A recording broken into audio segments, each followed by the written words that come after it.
Hi all, it's Alex here, your new host with another episode of Art Moves. Today I have the pleasure to chat with PlatteForum's resident artist, a multimedia artist and technology researcher based in Lafayette, Colorado. Their creative practice and research covers artificial intelligence, machine learning, game design, and large-scale audiovisual installation, often featuring supposedly autonomous digital technology. In today's episode, we are discussing The Oracle of AI, an exhibition of new works by Paulus van Horne featuring our Art Lab interns. Let's welcome our guest, Paulus. Hi, Paulus. It's so nice to be able to sit with you. It kind of feels a little strange that we don't have our high school students with us, but that means that I get to know you a little bit more. So every artist has their own story, their background, and I would love to hear a little bit more about when did you realize you wanted to pursue art? Both of my parents are artists. My mother's a painter, and my dad studied sculpture and then became a furniture antique repairs person. And at first, I was really into sports. So that was really my main focus all the way through middle school. And that's actually kind of the inflection point of like, you either decide to go really serious into sports or you don't. Mm-hmm. And I was playing baseball quite seriously at the time. And then I started bass lessons and flute lessons. And I sort of decided to spend all my time on music. So that was kind of my creative outlet for a while. And then around high school, I got really into music technology and seeing what I could do with those kinds of technology that's more experimental or interactive. And my calculus teacher actually taught me how to use this program called Max MSP, which allows you to like prototype audio effects in really cool ways. And that led me to applying to Oberlin, where I studied music tech and composition. And it was incredibly interdisciplinary. We were encouraged to work with all sorts of other people in other departments. And at that moment, when I'm collaborating with all of these different people, I think that's right when I started considering myself an artist in a kind of more expansive sense rather than a musician. Although, of course, there's overlap there. I think it's just a kind of moment of self-identification as an artist. So from then on, I was an artist and started working in different media, and now I'm here. After Paulus graduated Oberlin College, they worked as a sound engineer, podcast producer, and was selected for the Thomas J. Watson Fellowship, where they traveled around the world working on the research project Noise and the Megacity. Currently, Paulus is a PhD candidate in critical media practices at the University of Colorado Boulder, where their academic research focuses on the history and design of gendered computer voices. So, Paulus, you studied at Oberlin College, and now you're a PhD candidate at CU Boulder. How has your current field of study influenced your art practice? So I came to CU thinking that I would continue in the vein that I was in at the time, which was making podcasts, interviewing people about technology, but especially sound and experimental music. So that's how I applied to CU, thinking I would do that. And then when I got here, I was immediately fascinated by the intersection of gender and technology as I was kind of really coming into my own gender identity. And I started researching the Casio Loopy, which is this game console from the 90s that was the first one to be marketed exclusively to girls. Totally flopped, was totally designed by all men and had all of these flaws. But I just found that sort of intersection to be really fun and interesting, even the failures, or perhaps especially the failures. And then someone asked me, actually my advisor, in one of my kind of milestone presentations in the program, what does this have to do with sound? Mm-hmm. You came in and I decided to be your advisor because we both share this interest and work in sound. How does gender and technology kind of mesh with that? Mm-hmm. And I kind of cast around for a while and realized that that computers with voices was really like right at the crux of all of that. That it seemed that every time a computer was given a voice, it had to be gendered. Mm-hmm. And that was kind of the starting point of my research here at CU, like what I'm doing now. Mm-hmm. And it just kind of led me down this path of, one, thinking about gender and the voice and what it means to have a disembodied voice, how that can still potentially be gendered. Those are kind of all questions that I'm wrestling with, but kind of zooming out one level, I began to think about the personification of technology through the voice, but more generally. And that's really where my artwork has kind of gone off into that kind of more general space of what happens or what are the possibilities within the space of personifying technology. How does the human-computer relationship sort of form both through physical interaction and sound, of course. Mm-hmm. Paulus's new exhibition, The Oracle of AI, explores the almost spiritual intimacy of our relationship with computers. Their work comments on the increasing use of AI to replace human care and empathy work in settings such as therapy, confessional, and life coaching. Using spheres to represent an oracle, Paulus invites viewers to ask questions, seek answers, and be vulnerable in the space with AI. Well, Paulus, your upcoming exhibition opens next Friday on November 3rd. What should folks expect from this new body of work that you've been creating? Well, so the show is in the PlatteForum Annex Gallery, which is a really interesting space. It's this very acute angled triangle with the two long walls being entirely glass, pretty much. And we have 3 movable walls. And what I've done is taken 2 of the movable walls and moved them almost to the point of that triangle. And that's kind of funneling the whole space towards that point, which which has the oracle itself, the oracle of AI, this 4.5-foot roughly sculpture, a giant sphere that's been plastered over on a about 3-foot base, which is modeled after a traffic cone. Mm-hmm. And then there's kind of prints along the walls, the movable walls, and then on the glass as well, that I almost think of as a congregation for this oracle. And then at the back of the space, across from the point of the triangle, are 2 video screens, which also play video pieces that involve spheres. Surprise, surprise. So I think I just want to immerse the audience in this language of spheres while thinking about technology and our relationship with AI, hopefully.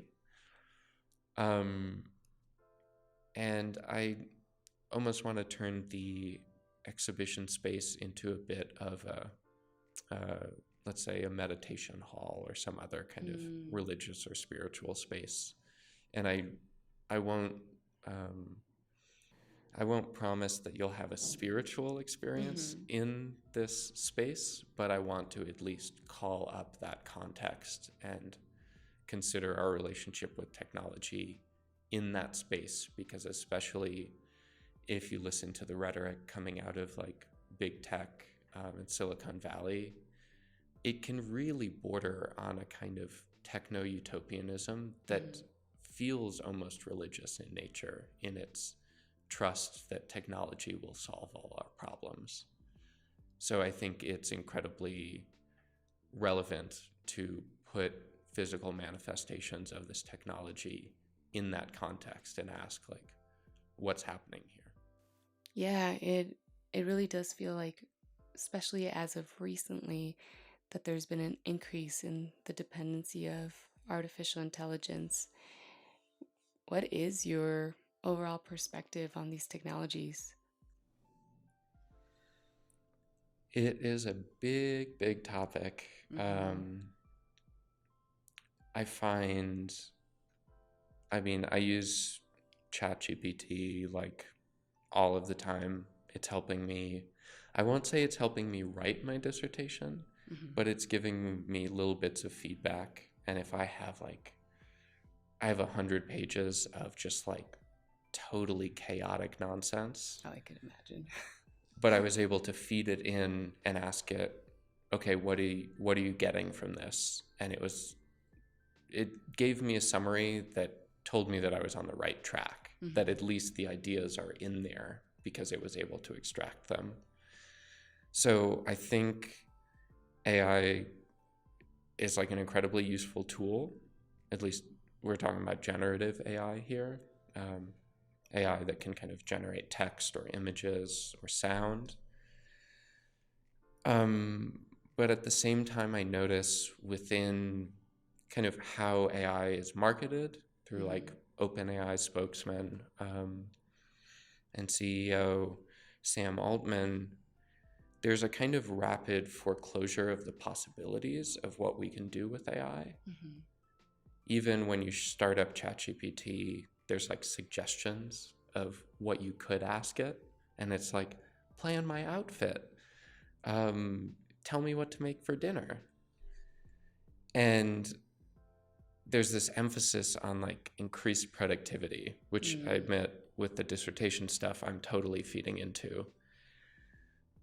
But my hope and desire is that people continue to use these tools as creative or artistic tools, that we can kind of push beyond what we're told these tools can do or what they should be used for, generally productivity, being a better worker, or optimizing, your life. And instead, I hope that these tools can create new ideas or help us brainstorm or come up with ways of doing things that we might not have thought ourselves.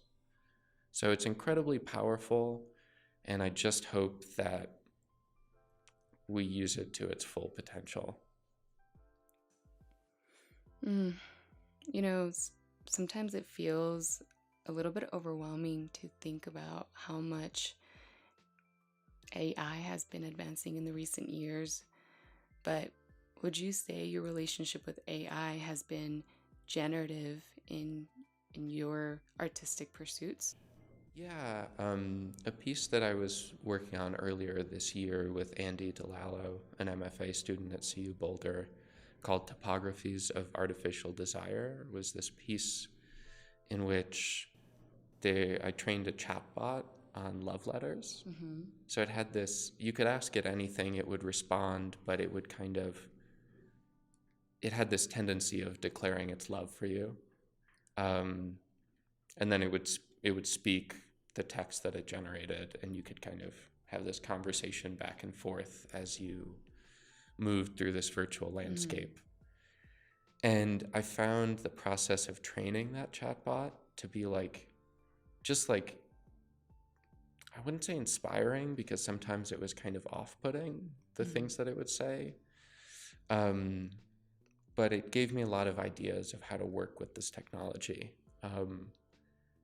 Especially kind of earlier, more lo-fi chatbots, like the one that I was using. They mess up language and logic and content in ways that a human would never do. It's just fundamentally a different style of misunderstanding. And rather than trying to kind of filter that out. I wanted to emphasize it. So you're conversing with this AI that's declaring its love for you, but in the most bizarre ways, with the most kind of like gender ambiguous or like gender chaotic language. Like it would tell you you're the best girlfriend in the world and my favorite husband in the same sentence. And that kind of, that glitchiness, that misunderstanding of how words and especially gender functions in the world is, I think, an opening that I can kind of like grab hold of and rip open even further. So that's just like one example among a number of pieces I've been working on. But that use of especially kind of quote unquote bad AI, the stuff that will never be able to be used for productivity because it doesn't work well enough. That's the stuff that I'm like really fascinated in, and the stuff that like really gives energy to my art practice. Yeah. I could imagine no matter how much you train these machines, there's always something that's going to be a little bit different, something that feels off. Well, you've shared some notions on your perspective of AI and the influence it's had on your work. Could you tell me a little bit more about the title of your exhibition? How did you come up with the concept of depicting artificial intelligence as an oracle? I had a residency at B2, this gigantic black box theater on CU Boulder's campus. And I had a week to make a piece, and I took a really big swing. They have projectors all the way around the space. So I made this interactive game environment that was in 360, projected all around you. And the kind of concept behind that piece was spawning from my discomfort with the way in which people were talking about AI at the time. I guess that was late 2020, late 2022. I thought they were putting too much trust into it, that while it was exciting what it could do, I was deeply suspicious of the idea that AI could be a life coach or say anything that should direct our own activities in the world, because it's disembodied, it doesn't have a sense of morality. So I don't think we should trust it. But my kind of penchant for the absurd and my like enjoyment of staring at the sun, so to speak, I thought, why don't we go there and say to the like absurd extreme, what if AI just is an oracle? Like, not only does it have perceptive abilities, but it has spiritual connection to some higher authority. And so I had these spheres that I generated in a program called Unity floating around you in the space. And as they moved, they would speak these predictions about the future. Some of them were kind of more horoscope-like, but I also stole a number of predictions from the Oracle of Delphi.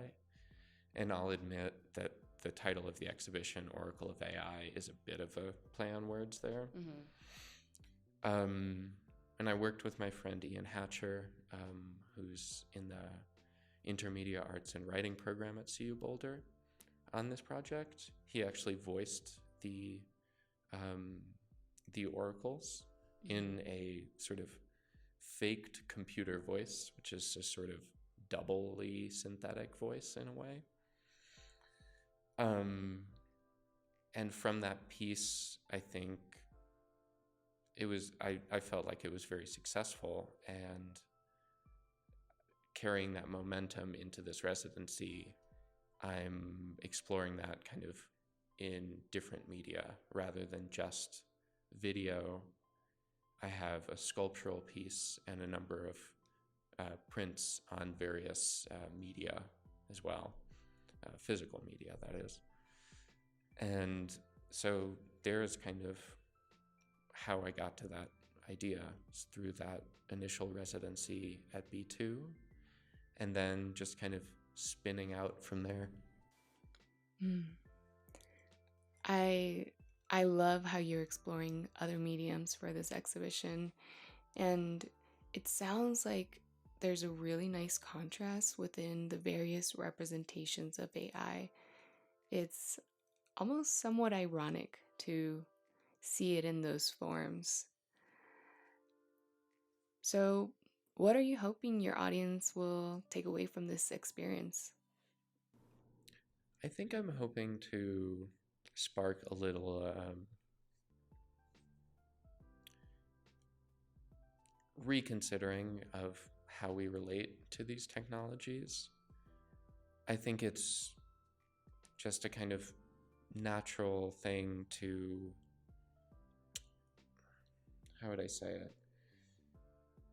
Making something material and manifested in physical space, I think, makes it a lot more immediate, and a little bit less, literally less intangible, or more, it makes it more tangible. And I'm hoping that that kind of brings us to some deeper reflection on how we interact with this technology and how it is presented to us. What possibilities are what possibilities are afforded to us, both what we're told we can do with it, and then what is actually possible with the technology. I think bringing it into physical space allows for a different kind of reflection on what's going on here. And as a digital media artist, I think I really wanted to get my hands dirty, in a sense.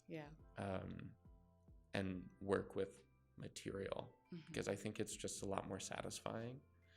And it's been really fun to work with plaster and then printing on paper and printing on transparency and then projecting images, working across these different physical manifestations of the oracle, which I should probably mention, it's all spheres. Like it's just spheres and spheres and spheres and orbs over and over again. That's kind of the motif here. And kind of translating that across different visual presentations and materials has just been incredibly generative for me, and hopefully for the audience too. Yeah, there's nothing like getting your hands dirty and really using your body to form art. I would imagine there's a big difference from what people previously experienced back in 2002 with the Oracle, being that it was a 360 audiovisual installation, and currently you're incorporating prints and physical spheres into the space. Now that you're at the end of your residency, how has this residency informed your practice, and what have you been able to learn about yourself? I think it's most directly or immediately a changed relationship with space, because I'm so often working with projection or screens in general. This residency really gave me the ability to focus on physical space and putting objects there, and then figuring out how things are oriented, both kind of in a theoretical sense, but also in a very immediate physical sense in the space. And the great part about the residency is that the studio is attached to the gallery. So I could make my thing in the studio and then just bring it to the gallery a few feet away, put it somewhere, and then move stuff around. And I kind of joke that I like the process of moving stuff around in my studio more than I actually like making the art. My partner said that that's part of the art, so I'll kind of live with that explanation. But that changed relationship with space is, I think, the biggest takeaway, and just kind of an engagement with material. at CU Boulder, my graduate student space is a desk in an office in a room that's carpeted. I'm not doing plaster sculptures in there. Yeah. So having a studio with concrete floors and paint splatters on the walls, on the floor, that's been very freeing. It's allowed me to move into different media. It sounds very liberating, and like it's allowing you to explore other sides of your creativity that maybe you haven't tapped into for a while, I would say. Yeah, I think going into digital media was my my only or very small form of rebellion from my mom being a visual artist and in painting. But now I've kind of like maybe matured a little bit and just allowed myself to do something kind of similar to my parents in that way. But yeah, it's been quite freeing. I'm really glad you've allowed yourself to explore outside of your usual mediums. It seems like this residency has helped your creativity flourish in different ways. And as you know, this residency has a unique opportunity to run workshops with high school interns on Saturdays. Can you tell me a little bit more about what you all have been working on? Yeah, I started by just showing them a bit of my work, talking about my aesthetic fascination with spheres and questioning our relationship with technology. And then we kind of started with traditional artistic materials, pens, markers, paints, just kind of like doing essentially the first thing that I do when I come into the studio most times, which is drawing a lot of bubbles and just kind of filling a blank page with spheres on spheres in different colors, trying to take discrete actions or repetitive actions and turning them into more of a texture, sort of. And then I started teaching them coding. So we're using a language called P5JS, based on another programming language called processing, which just allows you to use computer code to generate various visual material. And we spent a number of weeks on that. And then last week we started making oracles. So I have now like over 60 mini oracles, which will serve as even more of the congregation in the... From what I've heard, they have really enjoyed you spending time with you on Saturdays during the workshops. And they actually had a couple of questions to ask you. Are you ready? Yeah. Sure. Rochi had a really good question, and I think it speaks a little bit to what you had mentioned earlier. Rochi wanted to know what experiences and aspects of your identity have most influenced your art. I think it was coming out as non-binary late in college, actually. I think I generally make art because I am struggling with a problem or an idea or a concept that I can't quite capture in words. And I think gender is, very much one of those things. So much ink has been spilled over like what the heck gender is and isn't. And it, in my experience, still hasn't captured it, or we wouldn't still be writing. We would have solved it, right? So I take that sort of gender trouble, if you will, and I funnel it into what I'm working on and thinking through as I'm even plastering a yoga ball, as in this residency.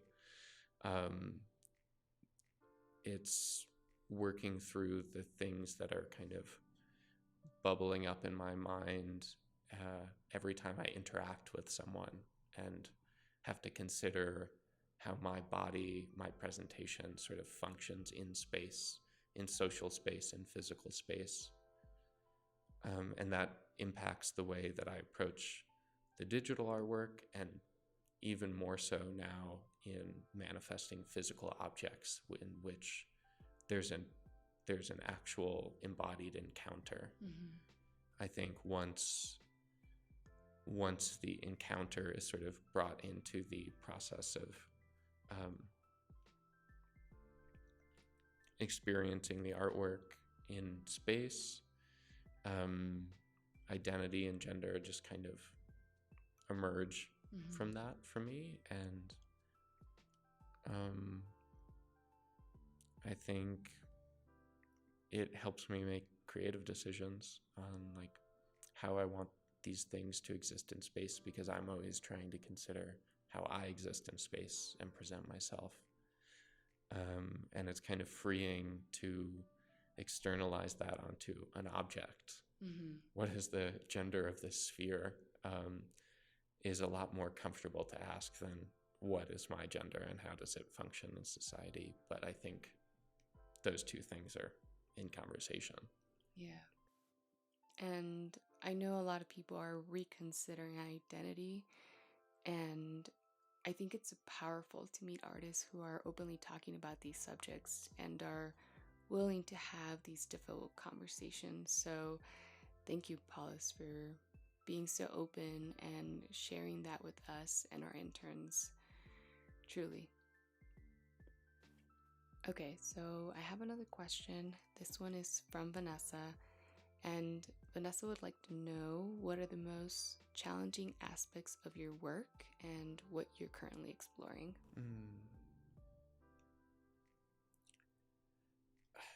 I think it's the program that I'm in at CU Boulder is focused on what's called practice-based research, essentially doing academic research and making art, and having those two things be in conversation with each other. And the thing that I struggle with, especially as I'm delving really deep into the critical theory side of things, is not trying to make my art an essay, and kind of detaching a little bit from what I want the audience to get out of something, and just letting those objects, those artworks, sort of be what they are in the world, and dumping a lot of intentions into them, but also not being too attached to exactly the right interpretation. I think I still struggle with that. There's something that I do want the audience to at least start to consider. And I'm trying to remember that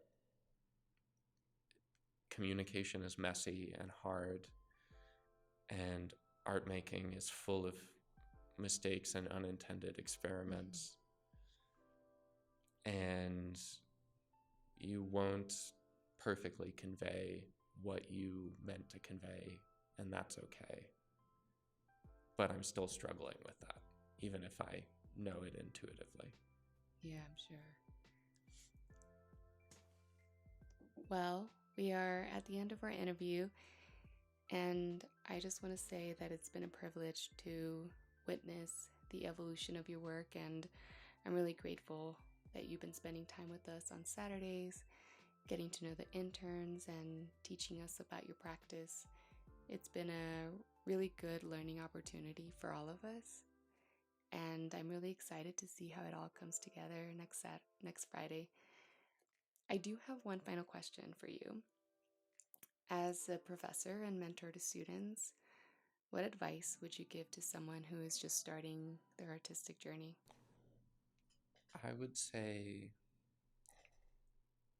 I'd say first, the first order of business is to figure out your artistic concerns. What are the things that keep you up at night, good or bad? What are the things that you keep thinking about? What are the even YouTube wormholes that you go down consistently?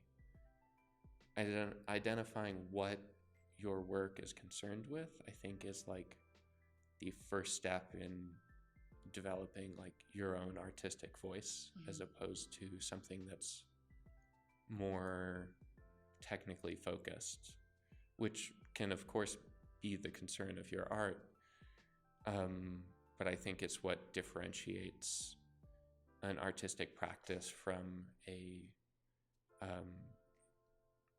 what would I say? What differentiates an artistic practice from something that is more focused on refining a certain process, such as life drawing. And picking those subjects, I think, is the thing that kind of breaks everything else open. If you get kind of stuck in what you're doing or not knowing what to draw, I think doing that kind of reflective exercise of what is it that I'm trying to figure out or that I can't quite capture in words. And that's kind of, I think, the beginning and the end of it. After that, you can learn all the skills. You can take a drawing class, but you know why you're taking that drawing class, why you're learning the most frustrating piece of software. And it has helped me a lot. I went through years of almost 2 years making basically no art because I didn't know what to make art about. And figuring that out is kind of the reason I'm here now.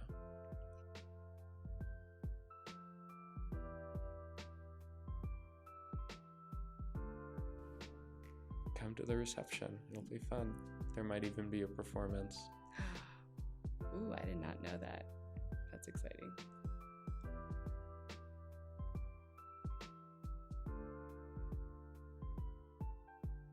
All right, folks. So we have reached the end of our episode. Don't miss out on a mesmerizing exhibition. Come join PlatteForum for the Oracle of AI, featuring a new body of work by Paulus van Horne. The exhibition will open Friday, November 3rd from 6 to 8 p.m. at PlatteForum's Annex Gallery, located in 3575 Ringsby Court, Suite 103. The exhibition will be up from November 3rd to the 28th. You can come visit us on Wednesdays and Thursdays during our gallery hours from 11 a.m. to 2 p.m. And of course, we're always open on First Fridays. For those of you who don't know us, PlatteForum is an award-winning and innovative arts, youth development, and artist in residency program founded in Denver, Colorado in 2002. As a nonprofit organization, PlatteForum teams under-resourced youth with professional artists in intensive, structured, and long-term creative learning environments while ultimately working towards an exhibition. PlatteForum also works to remove any barriers to success that youth and artists may face by providing stipends, mental health support, tutoring services, food pantry, transportation, and more. If you'd like to learn more and donate to support PlatteForum, you can do so at platteforum.org. That is PlatteForum.org. And don't forget to check out more of Paulus's work. You can visit their site at paulusvanhorne.com. If you would like to listen to more of our podcast episodes, you can find us on YouTube and SoundCloud. All right, until next time.